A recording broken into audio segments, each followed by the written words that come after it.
Hello everybody and welcome to MGTOW News, a week in review by MGTOW Academy. So before we jump back into the week, let's do a recap on the past week's events by covering some news. So let's start off this edition of MGTOW News with the headlines, and we're going to be beginning with the story.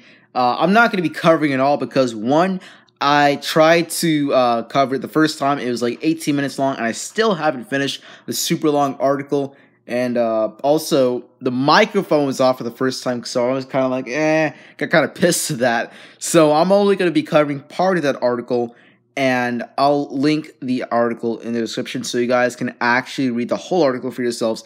Anyways, it's about a mom who is pregnant, and she writes about how she, like, the reality of being a working mom, it's dawned on her. And I'll give you guys my feedback and personal opinions on this after I cover. But anyways, here's the article. Young women are convinced motherhood is going to suck. And they're right. When I was 7 months pregnant, my mother told me her biggest regret in life, that she had been a working mom.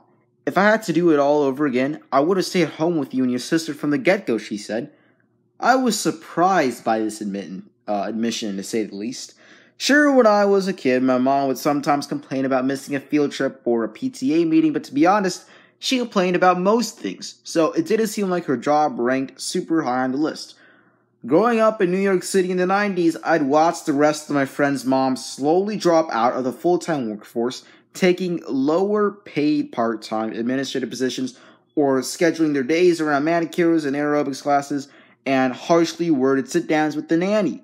But my mom had kept on working, rising through the ranks to become a corporate executive before retiring a few years ago. I had always been proud of my mother for having, it seemed, seamlessly integrated her career with motherhood. It never occurred to me that she didn't feel the same way. So when she told me that she not only regretted her professional achievements, her 3 decades long career, her MBA, everything, but also that a work-life balance for mothers is impossible, I felt suddenly unmoored. My vision of my own parenthood, which at that point entailed me handily pairing Chuck Taylors with the diaphanous nursing dresses, really letting my multitasking skills shine, suddenly seemed less certain. If my mother felt that having a career and a family at the same time was a mistake, I no longer had proof that the opposite was true.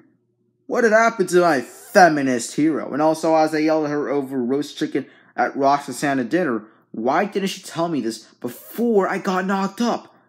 I'm not sure why I was so blindsided by this reality. It's easily gleaned from any number of Atlantic think pieces and Sarah Jessica Parker movies. I'm guessing a combination of being too self-involved during my childless years to care about the experiences of young moms and too arrogant to think that I'll be vulnerable to the same pitfalls that typically befall working moms. Would I, a superior specimen of womanhood, ever be caught wearing a spit-up-stained yoga pants at a brunch? Hell no. But it turns out that most of my peers, especially those on the younger end of the spectrum, have their eyes wide open. Alright, so first of all, you might be asking, why did MGTOW News cover an article about a pregnant mom complaining about being a pregnant working mom? Or becoming a working mom. Okay, so the reason that I chose to cover this article is to let you guys know how women actually feel about having feminism push them in one direction and biology wanted to push them into another. So a mom, women, they're biologically speaking, it's their job to take care of children, and they want to have children. It's just, well, biology. And now feminism is saying, hey, you gotta go and work. You gotta be that strong, independent woman. So sure, they want to be that's possible. They can be a working woman and they can also be a mom. They can be working moms.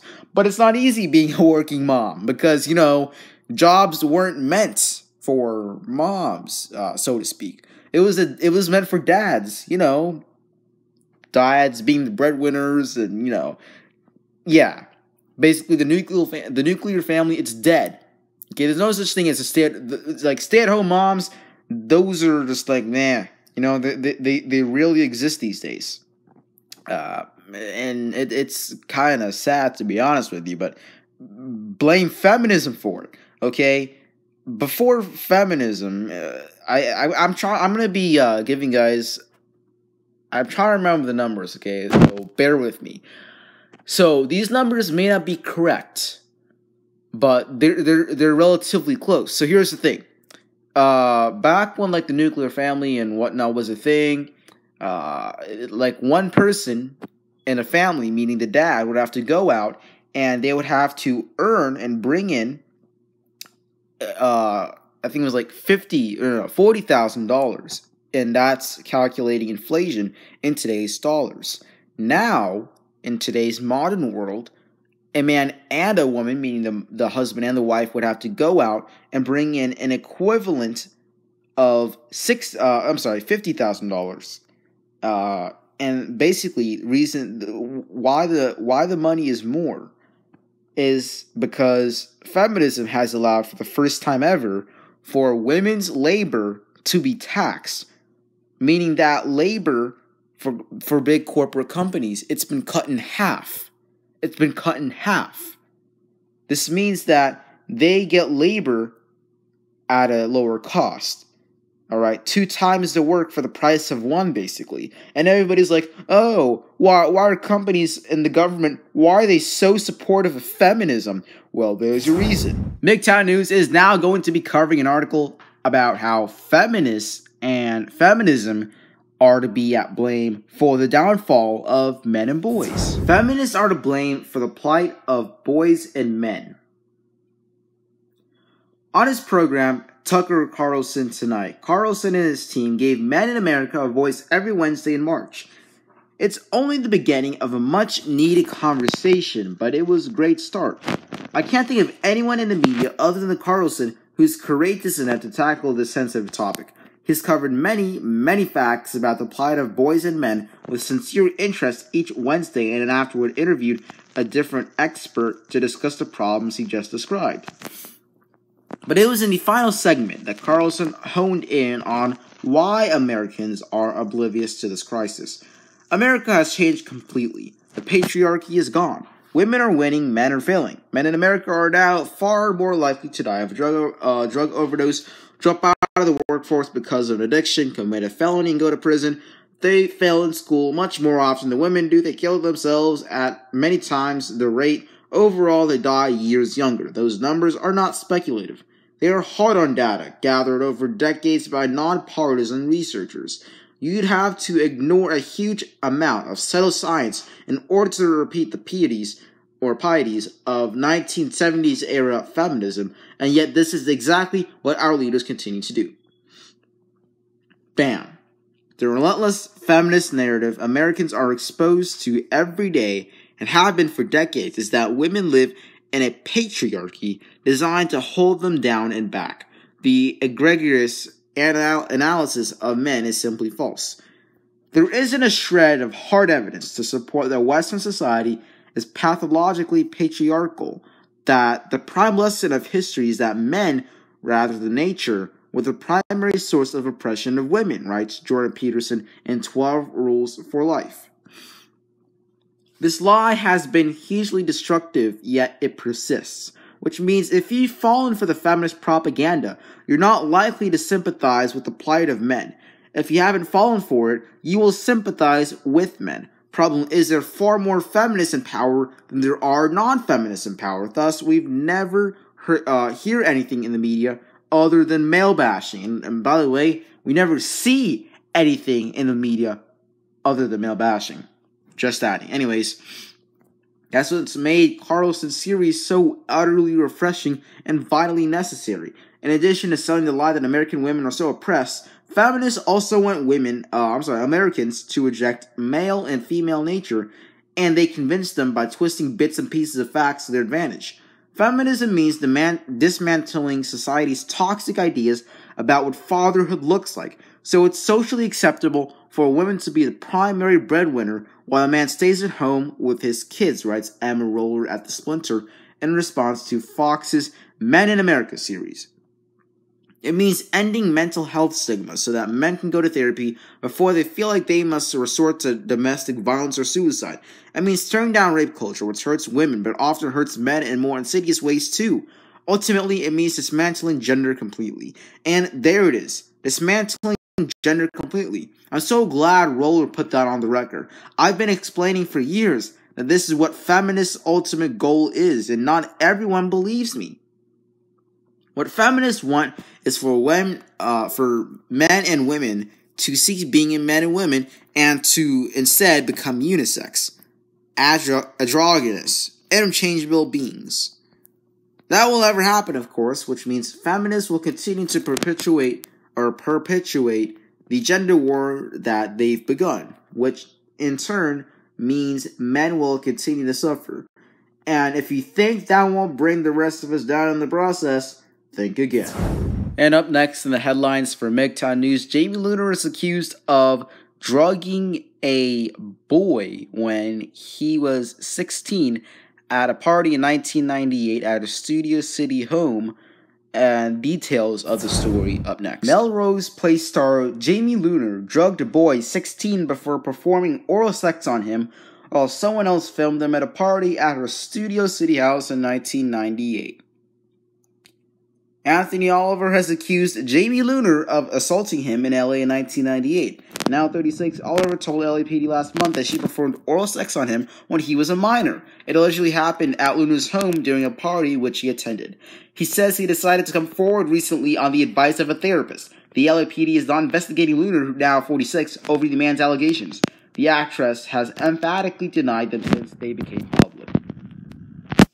Anthony Oliver filed a police report with the LAPD about the alleged incident recently. He was 16 and she was 26 at the height of her fame when the alleged attack took place. But detectives are not investigating Luner over the allegations, which she emphatically denies. Oliver told TMZ on Thursday about how he came to meet the actress at a party at her Studio City home after being invited along with his brother. He claims she gave him drugs and alcohol and then led him to a private room in her home with a third unnamed person. This is where he claims she performed oral sex on him while the other person filmed them. This is a picture of Jamie Luner, by the way, for those of you who don't know her. And I believe this is the TV show that she starred in called Melrose. What is it called? Melrose Place. Anyways, Oliver, who is now 36, said he decided to come forward recently because he had been undergoing treatment for alcoholism, and a therapist encouraged him to report the incident. Luner has not spoken out herself, but a representative for the star said she emphatically denies the allegations. An LAPD spokesperson told DailyMail.com last month that the Robbery Homicide Division, which handles all celebrity and high-profile cases, had not opened an investigation into the Melrose Place star. And the alleged attack happened at Luner's Studio City home above in 1998 during a party. This is the house in which the alleged attack happened. So, oral copulation with a minor child can be charged as a felony or a misdemeanor under California state law, with the former largely reserved for instances in which the victim is under 16. It can also be charged as a felony, however, if the victim is over 16 but was incapacitated or forced into the act at the time of the incident. The misdemeanor charge carries a maximum prison sentence of 1 year, while the felony charge can carry up to 10 years behind bars. There's also a chance the statute of limitations has run out on this case, with California law requiring that a report be filed within 1 year of the offense if the act was consensual. Luner would have been dating personal trainer John Braz at the time of the alleged incident, who she split with in 1999 after 4 years together. This is a picture of them together, and this is another picture of her in this is a poster of the TV show Melrose Place, and this is a picture of her receiving her diploma, her degree in spiritual psychology from the University of Santa Monica. Continuing on, it is also stipulated that the offense must be reported before the victim turns 28, which could be a problem for the 36-year-old man who has reported Luner to police. In some non-consensual cases, however, criminal charges can be filed within 1 year of a victim making a report to police. Luner would have also been in a relationship with John Brass at the time of the alleged offense. She and the personal trainer began dating in 1995, but went their separate ways 4 years later at about the time when Melrose Place ended its run. It is Luner's only known relationship. The actress had always been incredibly private about her details of her love life. Luner found her start in commercials as a child. She landed her first big role in 1988 on the popular series Just the 10 of Us. She then made memorable guest appearances in Growing Pains and Married with Children before snagging her next big part in 1996 on Savannah. It was while auditioning for Savannah that Luner had first met Aaron Spelling, who would later give her the role on Melrose that made her an A-list television star. This is Luner and Stephen Baldwin at the premiere of their film Friends and Lovers in 2000s. And what's this? These are just more photos of her. Okay, here we are. So, Luner joined the cast as Lexi in the show's 6th season and stayed on until it ended its run. She immediately picked up an even bigger role as she took over for Ally Walker in the 4th season of Profiler, starring in 20 episodes of the NBC series before it was canceled by the network. Since then, she has made a number of TV guest appearances and has appeared in numerous Lifetime movies. Her recent work includes a 10-episode run of the TNC series Murder in the First back in 2016 and the lead role in the 2017 Lifetime film A Lover Betrayed. She also recently wrapped work on 2 films slated for release later this year, Tell Me I Love You and Deadly Runaway. She also received her degree in spiritual psychology from the University of Santa Monica in 2015. There's a reason why I chose to cover this article. So, compare the reaction specifically to the allegation of sexual assault to other sexual assault allegations. More specifically, cases where men are accused of sexual assault, where women are the alleged victims. Alright, now look. I'm not confirming nor am I denying whether any sexual assault or such happened. I'm simply saying, guys, look at the reaction. A guy accused a woman of sexual assault and an investigation wasn't even started. There was no investigation started. Alright? And if it was a guy who was the supposed assaulter, there would be a full-on investigation. There would be huge backlash against him. So many people would be calling out the guy, and there would be support coming into the supposed victim, this and that happening. Man, it's sad when you see the double standard for these types of cases. Okay, so the next story in the headlines is actually pretty interesting. It's about how men become sexual assaulters. Why do men sexually assault women? For most of us, sexual desire is exciting and affirming when reciprocated. Why then do some men want to have sex with people who do not desire them? When I asked Mr. Jackson, not his real name, to explain how he had become a sexual offender, he began by recounting the various ways he was beaten and tortured by his mother as a child. As he revealed the stark details of her cruelty, his eyes welled up. For much of his life, he said he took out the rage he felt towards his mother on other women. I did the same thing to women because I hated women. I didn't trust them. I looked at them as objects, not human beings. I didn't want women to control my life, so I'd control them. I'd be the dominant one at all times. That's how I was able to abuse women physically and sexually. Mr. Jackson was a middle-aged man who committed a violent sexual assault many years earlier. Following a long prison sentence, he was civilly committed to a sex offender treatment facility and was in his 5th year of treatment. All sexual offenders suffer from a severely compromised capacity to empathize with their victims. This was true for Mr. Jackson too. He told me, "I wanted her to suffer the same pain I went through." I never knew anything about empathy back then. In order to develop empathy and substantially mitigate their risk of reoffending, Sexual offenders must know how and why they became sexually violent, but first, they must acknowledge and take responsibility for their assaultive behavior. Men who commit sexual assaults need to know what happened in their lives and minds that impaired their ability to empathize with the people they abused. Many perpetrators must understand how they were physically damaged, stunted, or traumatized in their early lives, and how they learned to degrade and dehumanize women, men, or children. They need to move beyond feeling humiliated by the public exposure and its consequences like job loss, status, relationships, and criminal prosecution, and develop a greater tolerance for feelings of shame and guilt. The wish to feel powerful is a prime motive for many sexually abusive men. Some very successful men believe they are entitled to have what they want. When they face limits or rejection, they may feel impotent and become indignant in response, and then coerce sex to restore a feeling of power. Similarly, marginalized, disempowered men, often plagued with feelings of powerlessness, sometimes coerce sex to feel powerful.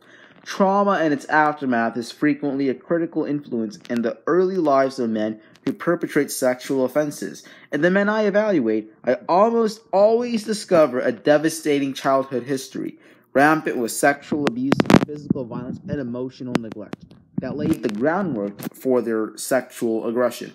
As boys, their displays of emotional vulnerability were ridiculed and sometimes met with physical abuse. Moreover, the betrayal, shame, despair, dread, and fury they felt in response to maltreatment were rarely recognized by anyone, including their parents or caretakers. They suffered alone and had to rely on scant resources to manage overwhelming feelings. When their parents or caretakers were the perpetrators, it compounded their anguish.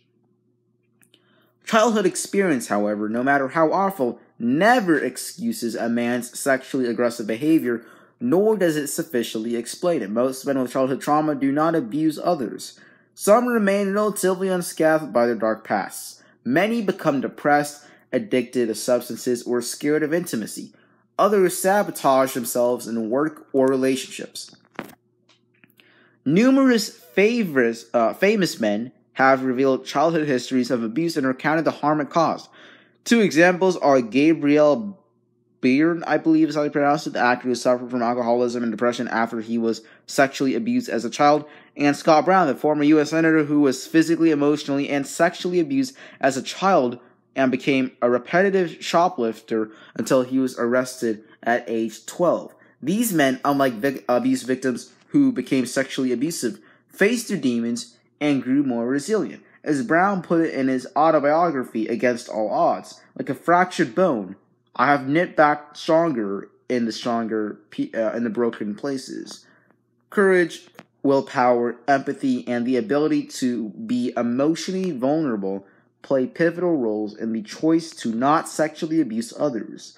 Although the minds, experiences, and history of men who commit sexual violence are unique, this is true of all perpetrators.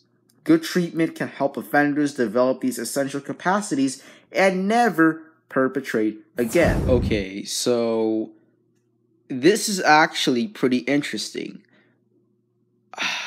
It's kind of weird to explain because I don't want it to come out wrong and, you guys take it the wrong way in this and that. But think about it this way. Women, they complain about how men sexually abuse, do this and that, yet the cause can be, like I just showed you guys, women themselves, like abusing children. So if I were to say, if you want to end sexual assault, you need to tell women to stop abusing their children. Okay, telling women ending or moms ending abuse on children, it's not going to help the situation. Well, it will help it, but it won't solve the problem. Okay, sexual assault is no joke. All right, I understand that I do criticize #MeToo and this and that, but that doesn't mean that legitimate sexual assault cases don't count. It doesn't mean that they don't matter. Okay, Thankfully, I have never been a victim of sexual abuse, and I cannot imagine the terror that victims have gone through, male or female. Okay? It doesn't matter what the sex is. Sexual assault is sexual assault. It's a serious case, and they should be handled seriously. Because it's a serious case. Now, I'm just saying that the connection, though, that's what I really do find interesting. Because it's all about power, really. Men overpowering women. And these men often were overpowered in their early childhood. So, like I said, I'm not saying telling moms to end their abuse on children is going to be the answer, but it will help. Okay? It will help. That will be a great help to a big problem. So, men, let me know what your thoughts are on this in the comments below. Alright, so MGTOW News is covering an article about it's about a survey of how men and women view #MeToo. More specifically, the survey results show that men are more concerned about how #MeToo affects them in the workplace. What a surprise. Men are concerned about what #MeToo is doing to men at work.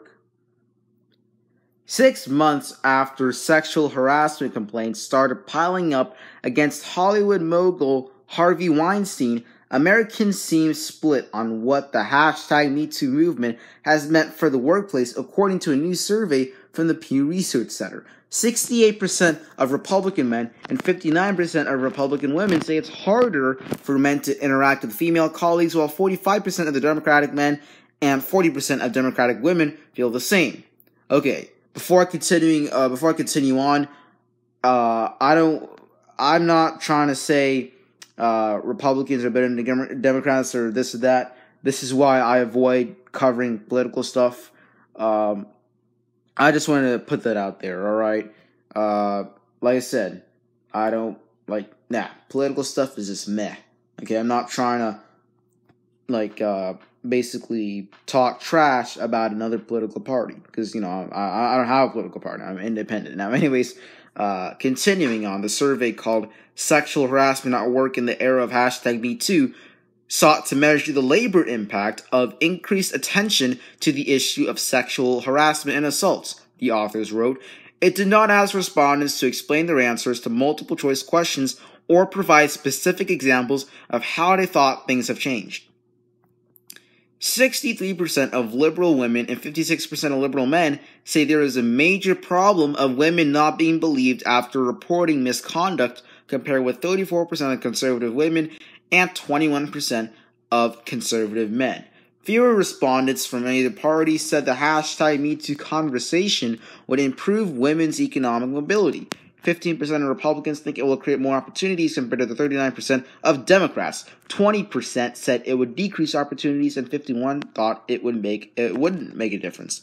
The survey of 6,251 adults in the United States conducted between February 26th and March 11th found that political views, gender and age, affect how people perceive the consequences of the recent spotlight on sexual harassment. The public is divided about whether this is a good thing for women in the long run or a bad thing, said Kim Parker, director of social trends research at the Pew Research Center. Slightly more than half of the people surveyed, overall 51%, said the heightened focus on sexual harassment in the workplace has created many new challenges for men at work. Men were more likely to hold this belief, 55%, than women, compared to 47%. Christina Drumheller, a professor at West Texas A&M University who studies leadership and culture, said men might be more uncomfortable with the increased focus on gender dynamics after a series of high-profile misconduct cases, including Weinstein's.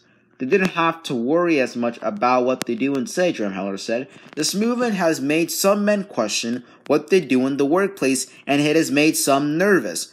Age also shaped the outlooks. 2/3 of respondents older than 65 thought gender relations at work seemed more difficult in the wake of accusations piling up against powerful men, compared with 52% of respondents ages 50 to 64 and 42% of those younger than 30.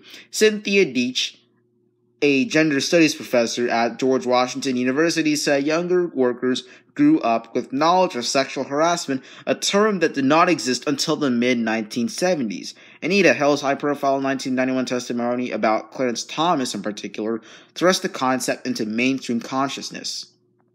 From then to now was really a generation, Deitch said.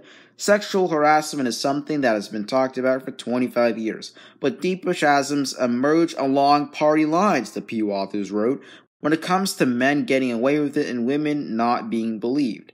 Roughly 6 in 10 Democrats and left-leaning independents said men who commit sexual harassment and evade punishment are a big concern, the survey found, and the 60% of this group felt the same way about people doubting women's claims, and only 33% of Republicans and right-leaning independents said men getting away with sexual harassment was a major problem, and 28% reported the same worry about women not being believed. John Pryor, a psychology professor at Illinois State University who has studied sexual harassment for 3 decades, said he helped the New York Times last year with a survey that asked 615 men if they had engaged in sexually harassing acts at work.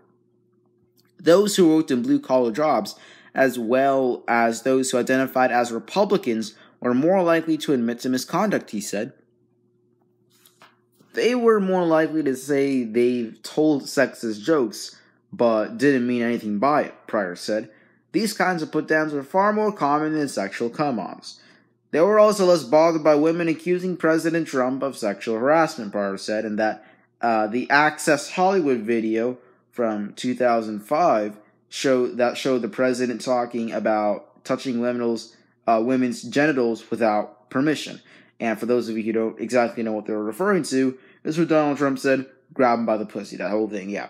Anyways, we found that there was a higher rate of self-admission, he said, among people who also said that they were Trump supporters.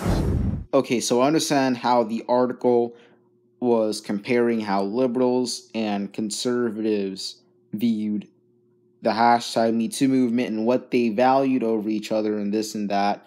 I'm just asking that you guys don't start a political World War III in the comment section. Don't be like, I hate our president, or don't be like, I hate this certain political group. Don't start with the childish political stuff, alright? Calling names and this and that, libtards, conservatards, or whatever you guys say. That type of stuff, I do not want to see that type of stuff. I will not censor you unless it gets really bad, alright? I don't like censoring people. I will let you voice your opinion, even if it's political. You're allowed to talk about political stuff. I'm just asking that you don't start a political World War III in the comment section. That's all that I'm asking. Alright, now anyways, on to my personal opinion about the article. It does go to show, though, that men do view, regardless of their political views, hashtag #MeToo to be a threat to them more than women do, obviously, because they're men. Now, men, I want to hear what you think hashtag #MeToo will do to affect men in the workplace. Please do share your thoughts on that in the comments below. So, let's move on. Marriage in the government. That's what we're going to be covering in the next article with this story coming from the Emirates. Check it out, guys.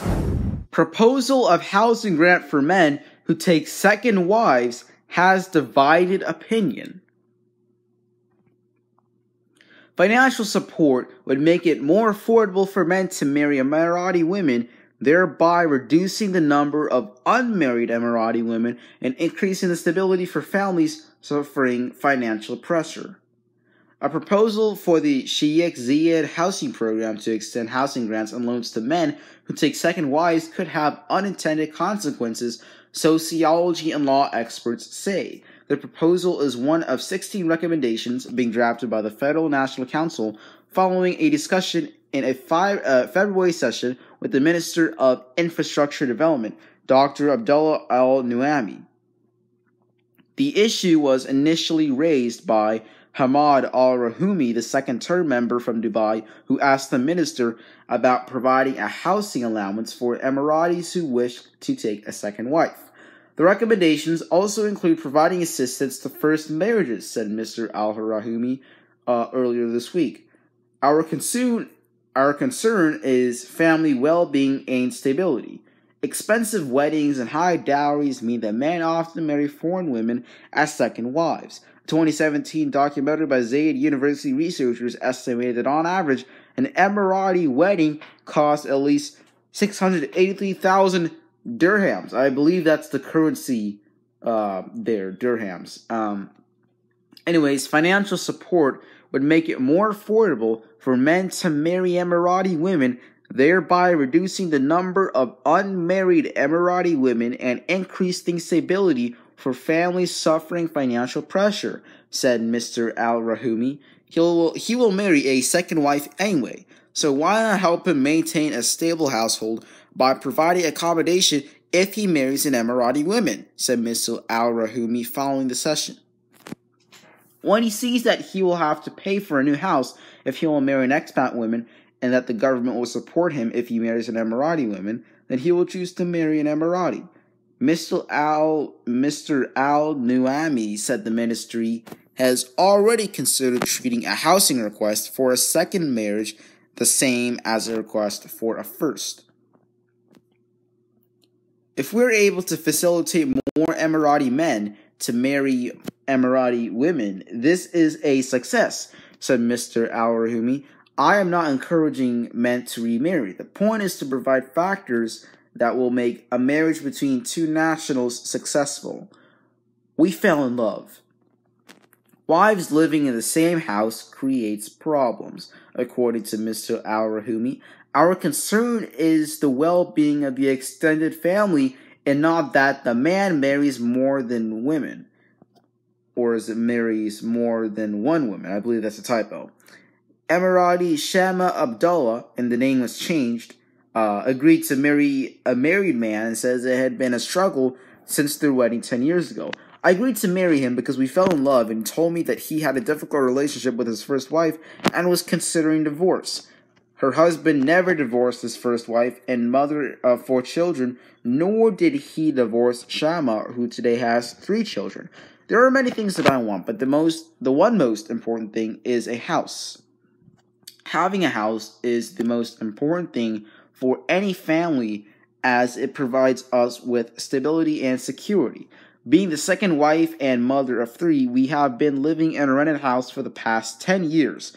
It is a difficult situation, and I feel the government should provide for those in my situation with support. Polygamy in the Emirates is widely believed to solve perceived problems such as spinsterhood and population decline. It is often justified by the misconception that there is a gender imbalance where women outnumber men. The numbers tell a different story. The Emirati population in Abu Dhabi has an annual growth rate of 3.9% in Abu Dhabi, according to the Statistics Center. In the Emirati of Abu Dhabi, Emirati men outnumber Emirati women with a ratio of 1.05 men to every woman, according to the 2016 mid-year SCAT estimates. Rather than foster social stability, academics have warned that the proposal could have the opposite effect. I think if the government moves forward with this, there could be some serious unintended consequences to this policy, including a rise in divorce amongst the senior wives, said Dr. Nicole Bromfield, a former associate professor at UAE University's Department of Social Work, who researched marriage and divorce in the Emirates. Why should I marry an Emirati woman? A 2005 study by the Ministry of Labor and Social Affairs reported polygamy as the main cause in 1/3 of divorce cases. The study noted that most men were in their 60s and marrying second wives in the 20s. Men are not legally obliged to tell their first wives that they plan to remarry. In a 2005 study by Maryam Al-Shamsi and Leon Fulcher, 22 of 25 first wives who were interviewed were unaware that their husbands planned to remarry. A third of the women found out that their husband had remarried when they saw their husband with a second wife, while half learned from friends or family. The study reported that 12% of women became sick upon hearing the news. Mothers said that most children experienced psychological effects that impacted their education, social behavior, and self-esteem. Fairness between wives and families were frequently open to question, the study concluded. More worrying was the small amount of time fathers and polygamous families spent with the children. Society and those around the first wife expected her to be patient and not seek professional counseling. The proposal fails to address core issues like high dowries and financial pressure, said Dr. Bromfield. In casual conversations, some of the male respondents were like, "Why should I marry an Emirati woman? Because I can find a beautiful woman from Morocco who's not going to have the same demands. She's not going to want to have a 700,000 dirham wedding." She proposed other strategies that tackled the core issue, including limiting financial support provided to couples from mixed marriages, capping wedding expenses, or giving more support to Emirati women who want to marry foreign men. "The issue is who the men are marrying," said Dr. Bromfield, who now works in the Graduate College of Social Work as Associate Professor and Associate Dean for Academic Affairs at the University of Houston. If the government really wants to prevent so-called spinsterhood among Emirati women, they either need to have some rules against Emirati men marrying foreign women, like, for example, not providing them financial support, or open it up for Emirati women to have the same right to marry a Muslim man from a different country. It's very difficult for Emirati women to marry men from other countries because of the constraints. They don't get the financial support. Their kids don't get citizenship until they turn 18. So why not open that up for women? I understand that a lot of families would not be okay with that, but some might. The policy could lead to more stability. Nasser Al-Hamadi, a lawyer from Abu Dhabi who specializes in divorce and marriage, agreed that the policy could lead to more stability in the home. He noted that while first wives are usually well provided in their own villas, second wives often live in flats, and this leads to pressure and jealousy in the family. "Many people are talking about this idea," he said. "I have so many cases where the second wife says, 'I don't have a home,' and the husband has only given a house to the first wife. It's a good idea for the government to give a second home, even if the second wife is not originally Emirati, whose children will be, and she will remain in the Emirates after her husband's death," noted Mr. Al-Hamadi. Second wives are typically much younger than their husbands and outlive them. If the husband dies, where will the wife go? Some wives have been here for 50 years. My advice is that the husband expect only one wife. In the last 10 years, I see people that have had problems with work and time management. If you work from 8 to 4 o'clock, what time will you have, or do you have, for a second wife? Dr. Bromfield also suggests capping wedding costs.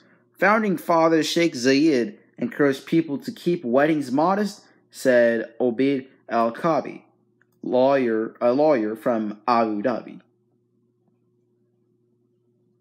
Sheikh Zayed flipped the table by saying spending millions on the wedding in one night does not bring social prestige. He made an example, and he showed that he is happy to attend a modest wedding.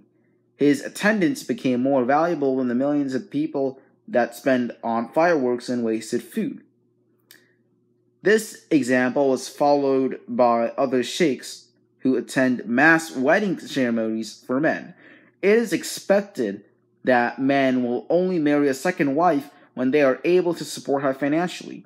The 2005 Ministry of Labor study attributed a rise in marriages to foreign women to the financial boom. "My wife got scared when I got some money. I told her that remarriage is not for me," said Mr. Al-Kabi. "But normally people who have more financial capability consider enjoyment. They consider the luxuries of life." And like I said earlier, the names were changed to protect privacy, as it says in the asterisk below. To start off the men's health segment of MGTOW News, MGTOW News is covering an article about Project 84. Check it out. 84 sculptures of men stand on the edge of buildings in this haunting anti-suicide campaign. Striking images mirror a disturbing UK statistic. To combat male suicide, a non-profit has put 84 humanoid sculptures on top of a skyscraper and other buildings in London, the same number of men who take their own lives every week in the UK. The effort, titled Project 84, was created by the Campaign Against Living Miserably or CALM, which teamed up with London agency Adam and Eve DDB and American sculptor Mark Jenkins. They cast the sculptures with tape using a technique for which Jenkins is famous for, and created them with the help from friends and family of men who have committed suicide. The images are harrowing and haunting, visible atop ITV studios in South Banks. Installed on Monday, they will remain there throughout this week. The TV network is supporting the campaign with programming about suicide, including interviews with surviving loved ones. Public relations agency W Communications is also contributing to the awareness push. Male grooming brand Harry's is a sponsor of the effort. The goal is to increase conversation and reduce stigma about the issue, as well as generate more resources to support men at risk of harming themselves. A website for Project 84 features video, photos, and stories from the friends and family of men who committed suicide. It also includes a petition, as well as a link to a helpline for men who are struggling with mental health. Things can get tough, but we can help you get your life back, it reads.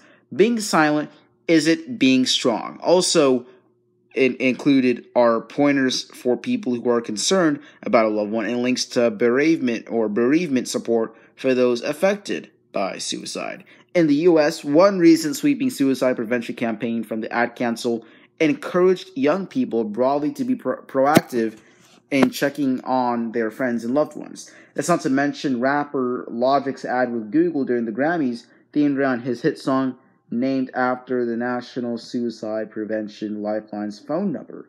If, by contrast, CALM's focus on men as opposed to suicides of all genders seems confusing, some context may help. As of 2016, roughly 3/4 of suicides in the UK were male, according to the country's Office of National Statistics. As a society, we have to face this awful issue, discuss it, and actively work to stop it, says Simon Gunny, CEO of CALM, in a statement accompanying the campaign launch. Project 84 is all about making the scale of the situation very clear, and we hope it will drive change and encourage everyone, government included, to come together and take suicide seriously.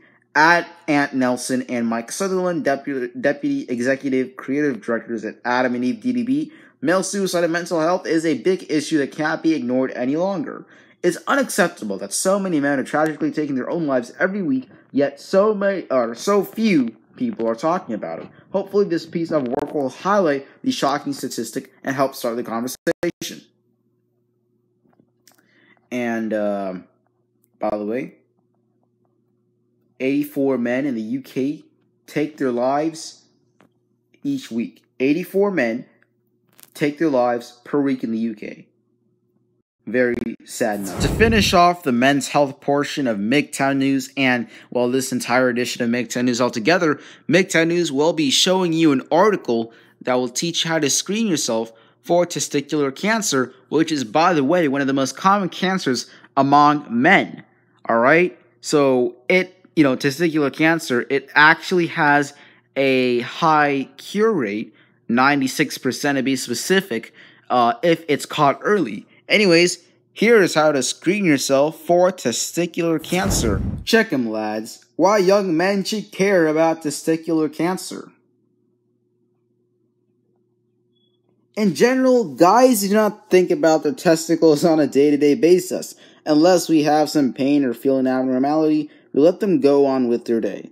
The testicles actually are very important to the male body. The testicles serve as a factory for sperm production, which is important for fertility. The testicles are also a main driving force for the amount of testosterone that circulates throughout your body. Both of these functions are crucial to us as guys.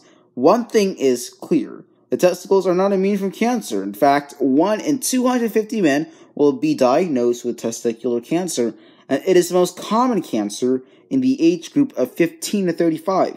April is Testicular Cancer Awareness Month, and this year alone, more than 9,000 men will be diagnosed according to the American Cancer Society. When caught early and treated, life expectancy rates are high, and most guys live their lives without much worry, which is why awareness is so important. Screening for testicular cancer does not require any sophisticated labs or imaging studies. Most screening for testicular cancer can actually be done by you. Yes, you. By examining your testicles at least once a month, you are able to screen for most testicular cancers. So, go ahead and check them. The key to screening actually starts with you knowing what's normal and abnormal. On your exam, you should examine essentially every part of the testicle, top to bottom, and even navigate your way up the cord itself. I generally recommend that patients check themselves on the first day of the month in the shower when the scrotum is relaxed. Go ahead and examine yourself and make sure you know when something becomes abnormal.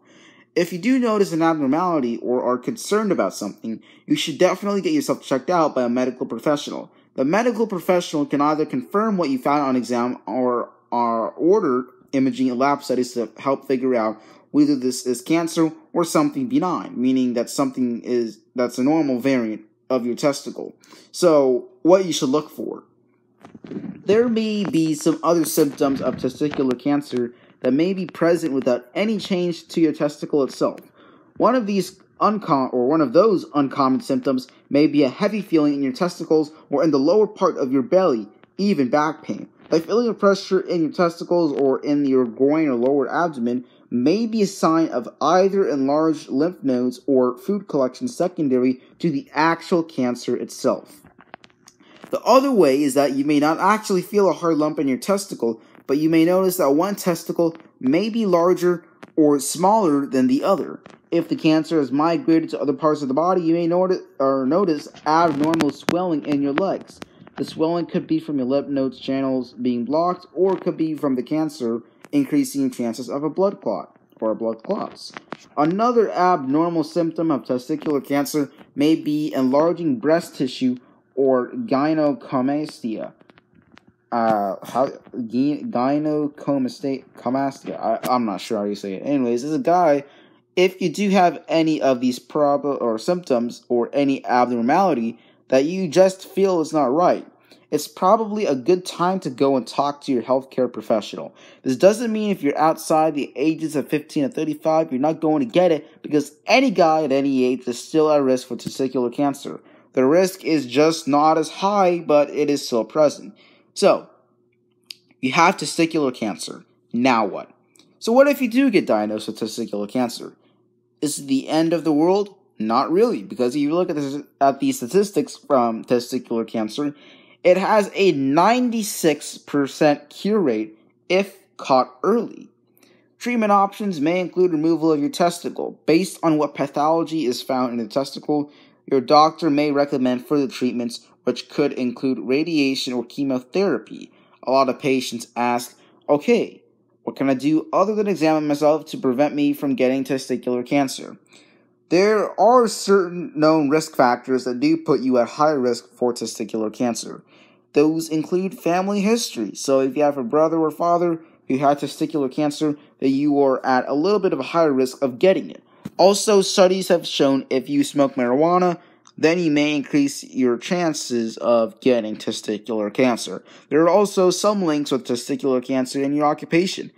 There are occupations such as miners, food processing workers, utility workers, and other workers who may be at an elevated risk of testicular cancer. So on April 1st, when we start Testicular Cancer Awareness Month, which is, it already is, don't fool yourself into thinking that you're immune to cancers because of your young age.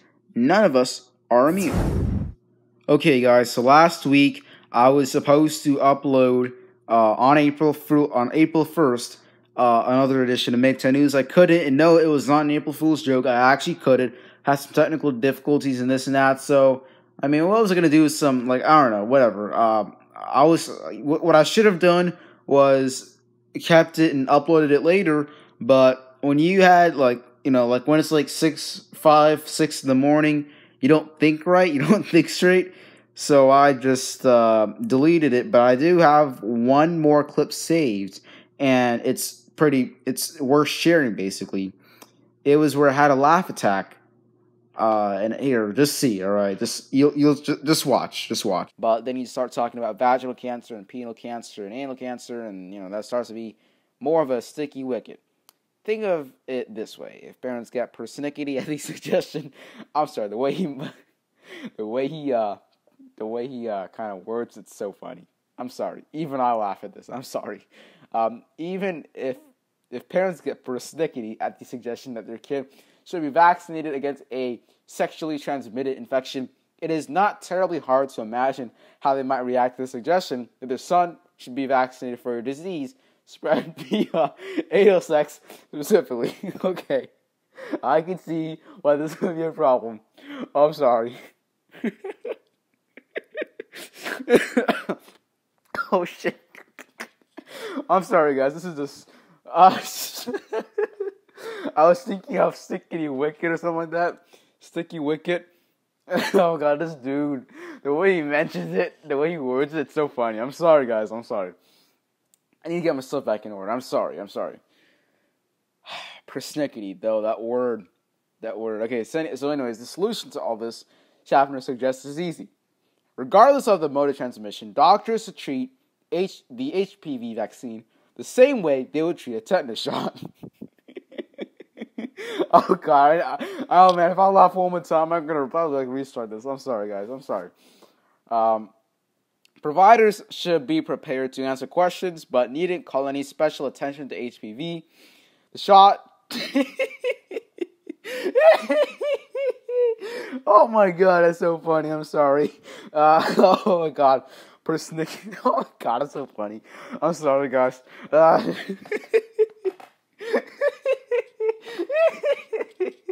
Oh man, I gotta stop. Providers should be prepared to answer questions, but needn't call any special attention to HPV. The shot should simply be part of a standard vaccination menu offered to all patients, regardless of gender. If we could address provider hesitancy, Schaffner says, we would all win the day. Oh my god. Oh my god, I'm sorry, guys. I know I'm sorry. No, that's a bit inappropriate and all that. Anal cancer is a serious thing, but this is the way he mentions it. Bit more of a stickety wicket. Parents get persnickety. That is so funny. Oh my god, that's so funny. I'm sorry, guys, but that's hilarious. Persnickety. And that concludes this week's edition of MGTOW News. Be sure to check back next Sunday, which is April 15, 2018, for the next week's edition of MGTOW News. As you've seen from today's coverage, it is a very dangerous world out there, so men, be sure to keep taking your daily doses of red pills and to stay safe. Everybody, this is MGTOW Academy, signing off.